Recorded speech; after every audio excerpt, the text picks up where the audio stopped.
Hello, students. I hope we are all doing wonderful today. Whenever time you're watching this, morning, evening, night, I hope we are all having a wonderful day. So in today's lesson, we are going to be learning about data sets and graphs. So let's just dive right in and get excited. But before we begin, for today's lesson, you will need a piece of paper and a writing utensil because we are going to be making our own graphs. And we will see that in a second. So keep them close by. So we're just going to dive right in. So our scenario is Andrew is given an assignment and he needs to ask 15 people to pick their favorite pizza topping from this list: pepperoni, mushroom, pineapple, sausage, or no toppings. And to the right, we see Andrew's data set, which is the set of numbers that he collected from his survey of the 15 people. So we found pepperoni had 6 people, mushroom had 2 people, pineapple had 1 person, sausage had 2 people, and then 4 people chose that they don't like any toppings on their pizza. So now from this data set and from our scenario, we're going to create a picture graph. We're going to see what that looks like as we create the graph together. So we're going to need that piece of paper and pencil now. So you're going to pick that up, place your paper in front of you, and let's get started. So our first step of making a picture graph is we're going to draw just a straight line, just across our paper. We're just going to draw one straight line. Then our next step is our categories that we chose for our scenario, which for our case, it is pizza toppings. The toppings that Andrew chose were pepperoni, mushroom, pineapple, sausage, and no topping. And as we can tell from the picture, our next step is we're going to draw those just below our straight line that we just drew, making sure that we don't add any extra categories, just the categories that Andrew had chosen in our scenario.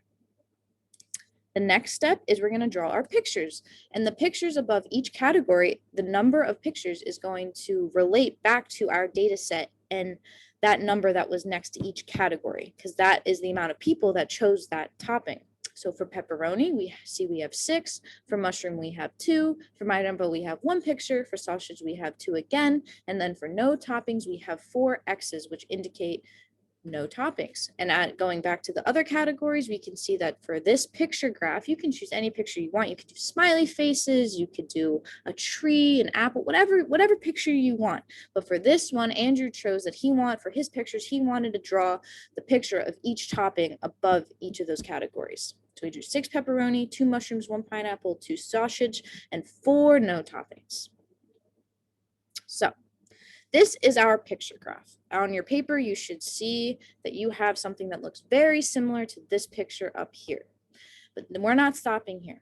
Our other graph that we're going to go over today is a bar graph, which is very similar to our picture graph, just a little bit different.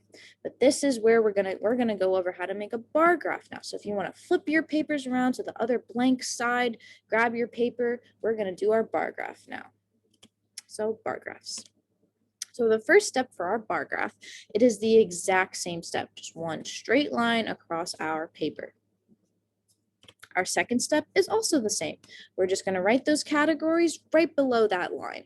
And it's the same categories because it's our same scenario. Andrew chose 15 people to ask what their favorite pizza topping was. So then this is where things get a little bit different for a bar graph. We draw one other straight line right above or right next to our straight line. And on that straight line that we drew up, we have a scale of numbers.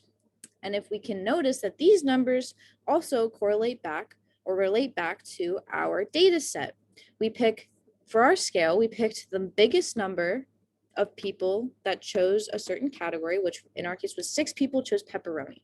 And then we look at the lowest one, which in this scenario was that only 1 person chose that they like pineapple in their pizza. So we're going to write a 1 and a 6, 1 at the bottom and a 6 at the top, and then we're going to fill in the numbers in between, and that is our number scale for our bar graph. Okay, so now the last and final step for our bar graph is we're going to draw bars, which is why we call it a bar graph. And this is what makes it different from a picture graph. Rather than drawing pictures that reach up to 6 or 2 or 1, whatever the number is, we're just going to simply draw a bar up until the number that correlates to the number of the people that chose that topping. So again, we look and we see that there's 6 people that chose pepperoni, 2 people that chose mushroom, 1 person that chose pineapple, 2 people that chose sausage, and then again, 4 people said that they don't like any toppings on their pizza. It's important to note that with there is no difference between the picture and the bar graph except that we drew bars and that there's a number scale. All the information from the picture, from just our data set to our picture graph to our bar graph is all the same. So now that you guys have 2 examples of our graphs that we drew together, you guys are going to have a chance to do your own graph with a new scenario. So here's our new practice scenario. Abigail wants to know what the best ice cream flavor is. She makes a list of flavor options. She then asks 14 of her family and friends for their help, and then she records their answers. Now to the right, we see Abigail's data set. She found, and her friends and family answered, that 5 of them liked chocolate, 2 of them liked vanilla, 3 of them liked mint chocolate chip, 1 of them liked strawberry, and cookies and cream, which is my favorite ice cream flavor. Only 3 people chose cookies and cream. So you guys are going to, do a picture graph and a bar graph for this scenario. And I wish you all the luck in the world. And thank you for tuning into this lesson.